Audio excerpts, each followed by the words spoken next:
उसको आप पूर्ण रूप से 100% एमएलए कोटे से आप लोग स्वीकृति प्रदान कराओ, ताकि हिम्मत करके हम लोग उनको दे भी सके। राजनीतिक दल के जो लोग हैं वो सब ये आशा करते हैं कि प्रथम अभिभाषण में जो दर्शाया गया है, जो बताया गया है, जो पढ़ा गया है, उसके बाद में जब दूसरा अभिभाषण आता है तो उस अभिभाषण में हमने क्या किया है, एक रोड मैप की तरह सरकार में, और जो 14 महीने बीते हैं उसमें हमारा क्या योगदान रहा है, क्या कीर्तिमान स्थापित किया है, उसके बारे में उल्लेख होता है। मैं समझता हूं कि हर व्यक्ति, हर माननीय सदस्य अपनी बात कहता है। हम अक्सर, हमने ये देखा है कि हम हाँ और ना में बढ़ जाते हैं, हाँ पक्ष ना पक्ष, और उसको मान लिया गया है कि हाँ पक्ष को हाँ ही कहना है और ना पक्ष को ना ही कहना है। मगर मेरा ये मानना है कि जो लोग हम चुन के आते हैं, हमारी बात बरसों तक लोग याद रखते हैं। और आज तो सोशल मीडिया का और बहुत टेक्निकल रूप में बहुत बड़ा जमाना आ गया है, और उन बातों को लोग भविष्य में याद करते हैं और अच्छे काम का स्मरण भी कराते हैं उस बात को। मेरा मानना है कि राज्यपाल जी का अभिभाषण हुआ, इस अभिभाषण के बाद में बजट आएगा। इसमें जो कमियां हैं, जो ये अभिभाषण पढ़ा गया है, इसको सिर्फ मात्र आलोचना के रूप में न देखे, मगर कोई सुझाव हो, कोई सुधार हो, कोई गलतियां रह गई है, जिन व्यक्तियों ने, अधिकारियों ने इस अभिभाषण को मिलकर तैयार किया है, उन्होंने पिछले अभिभाषण को राज्यपाल जी के पढ़ के और उसी पैरे को रिपीट किया है कि नहीं किया है, उसमें कमियां छोड़ी है, या पीछे आपने कुछ कहा है 2024 में और 25 में आपने कुछ कहा है, इसका अध्ययन और इसका एनालिसिस आप जरूर करना, तो इससे आपकी सरकार की साख रहेगी। और मेरा यह मानना है कि इसके बाद बजट आएगा तो जो अभिभाषण में बिंदु हम पढ़ रहे हैं उसका ताल्लुक बजट से भी होता है, तो आप उसको न केवल इस अभिभाषण को बल्कि जो बजट आने वाला है उसके रूप में भी, सुझाव के रूप में आप इसको लेंगे। इसलिए मैं सिर्फ उस बिंदु को ही बताना चाहता हूं, बाकी सारे लोगों ने अपनी अपनी बात जो यहां कही है। आप लोगों ने यह कहा था पिछले अभिभाषण में कि चुनाव में जो आपने वादे किए, जो चुनावी सभाओं में वादे किए हैं, जो विभिन्न यात्राओं में आपने वादे किए, वो संकल्प पत्र के रूप में भरा गया है। और जो संकल्प पत्र बनाया है वो संकल्प पत्र ही उस अभिभाषण में भी आपने कहा कि जो राजस्थान अराजकता में, अंधकार में, और उसमें इसको लाया गया है, उसको प्रकाश की ओर और जो परिकल्पना जो प्रदेश की जनता करती है उसकी ओर आप ले जाओगे, मगर इसको रिपीट नहीं किया। आपने उस अभिभाषण में स्वर्गीय भैरू सिंह जी को याद किया और अंत्योदय स्कीम के बारे में आपने बताया।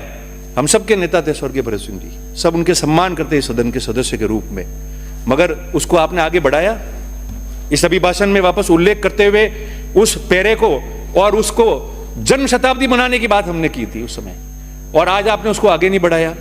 मेरे कहने का मकसद और मतलब यह है कि आपने जो संकल्प पत्र को आधार बनाया है, कोई भी पार्टी मैनिफेस्टो का आधार बनाती है और ये कहती है ये हमारा घोषणा पत्र है, हमारा मैनिफेस्टो है, हम चुनाव में इसके रूप में जाएंगे, ये सारे वादे पूरे करेंगे। और आपने एक कदम आगे बढ़कर संकल्प पत्र को उसका आधार बनाया था, मगर संकल्प पत्र को आधार बनाने के बाद में उसमें कितने पैरा पूरे हुए, क्या हुए, वो आप उसका विश्लेषण जरूर कर लेना। मैं आपको सीधे तौर पे 3-4 सुझाव, उसको आलोचना के रूप में आप नहीं लेते हुए आप इसको सुझाव के रूप में ले, ताकि बजट में भी वो चीजें आ सके। और अगर कोई कमियां रही है इस अभिभाषण में जो राज्यपाल जी से सरकार ने पढ़ाया है, उस कमियों को भी आप दूर कर सको। अभी एक हमारे माननीय पूर्व सदस्यों ने एक बात कही थी, राज्यपाल जी ने अभिभाषण में अपने एक बात कही थी कि इस पवित्र मंदिर में बैठे प्रत्येक माननीय सदस्य के मन मस्तिष्क में अंतिम छोर पर खड़े व्यक्ति की सेवा करने का लक्ष्य होना चाहिए और उसकी भावना होगी, ये मामहिम जी ने कहा था। अब जो आपने अभिभाषण किया है इसमें ये करेंगे, कर रहे हैं, अभी भी सुधार कर रहे हैं, पर अंतिम छोर में व्यक्ति जो बैठा है उसका पूर्ण रूप से कल्याण कैसा होगा उसका उल्लेख बहुत स्पष्ट तरह से कैसे नहीं कहा। मैं आपको वीकर सेक्शन के लोग जो वंचित है, जिनको सुविधाओं अभी तक नहीं मिली है, अभाव भी होगा सुविधाओं का, मैं उनके बारे में आपको 2-4 चीजें बताना चाहता हूं, क्योंकि अभिभाषण बहुत लंबा है, समय का अभाव है। जल जीवन मिशन की आपने बात की, आपने पिछले अभिभाषण में 2024 में कह दिया कि भ्रष्टाचार हुआ है, काम नहीं हुआ, उसका सुधार करेंगे, मान लेते आपकी बात को। अभी आपने क्या कहा, इस अभिभाषण में आपने वापस कहा कि भ्रष्टाचार हुआ, काम नहीं हुआ, हम उसको सुधार करेंगे। 14 महीने में आप सुधार नहीं कर पाए। क्या स्थिति है, पानी की स्थिति आगे गर्मी का मौसम आएगा सबको भुगतनी है, आपको, मेरे को, जितने सदस्य यहाँ जो जिनके ड्राई एरिया है और जो वाटर सप्लाई के अभाव में जिन लोगों को तकलीफ आती है उन सबको भुगतना है। मेरे क्षेत्र में जल जीवन मिशन का काम चल रहा है, आपने कहा था उसको ठीक करेंगे। राजस्थान में 14 महीने बीते हैं, एक जगह डीपीआर के अगेंस्ट काम हुआ, पाइप के साइज में फर्क हो गया, ढानियों में पाइप डाल दिए, एक पाइप में एक बूंद पानी नहीं आ रहा है, 200 करोड़ रुपए खर्च हो गए, 35 करोड़ सरकार से और मांगे, जिसपे हमने आपत्ति दर्ज की है। माननीय मंत्री महोदय उस पर या तो कमेटी बना दे, खुद आवे, या कमेटी बना दे, नहीं तो आगे लोगों को तकलीफ आएगी। हम कह रहे हैं आप कार्रवाई करो, किसी के सरकार में वो स्कीम सैंक्शन हुई हो, किसी की सरकार में गलती रही हो, मगर आप उसको 14 महीने आपको मिल गए, आपने वादा किया था अभिभाषण में, आप उनको कब से आपको उनको सजा दे देनी चाहिए थी, पर एक जगह भी पानी नहीं आया। फेस आपके और आपके प्रशासन को करना पड़ेगा। हमने हमारी बात यहां भी कही है, वहां भी कर देंगे।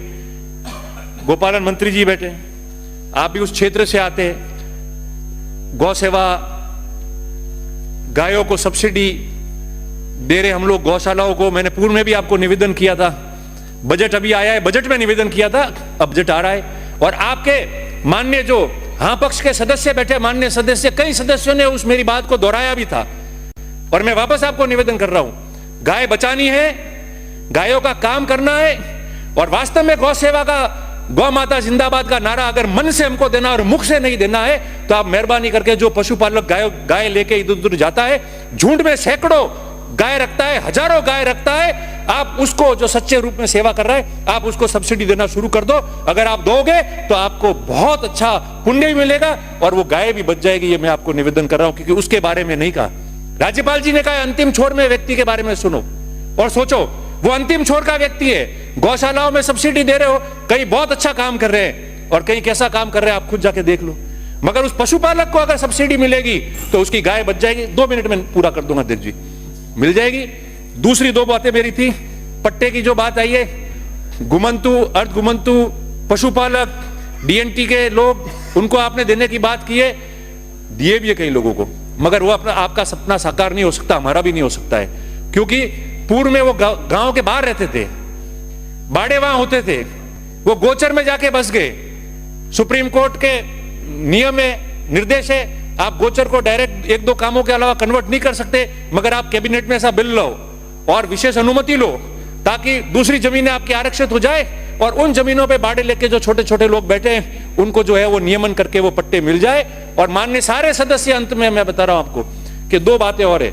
एक तो जो मिसिंग लिंक की सड़कें उनको लेके आओ आप, दूसरी सड़कें बन जाएगी, रिन्यूअल भी हो जाएगी। मगर हमारे समय में 10 करोड़ की मिसिंग लिंक की सड़कें दी थी, आप हिम्मत करके 15 करोड़ की करो, हर एमएलए की बात पूरी हो जाएगी। 1, 2, 4 किलोमीटर की जो सड़कें बची और लोगों की जो डिमांड आती है गांव को कनेक्ट करने की, वो सड़कें पूरी हो जाएगी।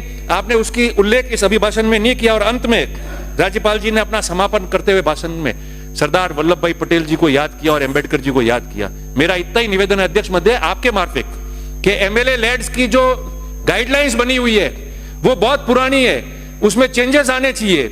और अंबेडकर जी को अगर आपने याद किया है तो आपको अंबेडकर जी को, सरदार पटेल को, और स्कूलों में मां सरस्वती की मूर्तियां जो लोग लगाना चाहते हैं उसको आप पूर्ण रूप से 100% एमएलए कोटे से आप लोग स्वीकृति प्रदान कराओ, ताकि हिम्मत करके हम लोगों को दे भी सके और ये काम भी पूरा हो सके। यही मैं निवेदन आपको करता हूं। आप सबका बहुत बहुत आभार, धन्यवाद। श्री आदूराम मेघवाल।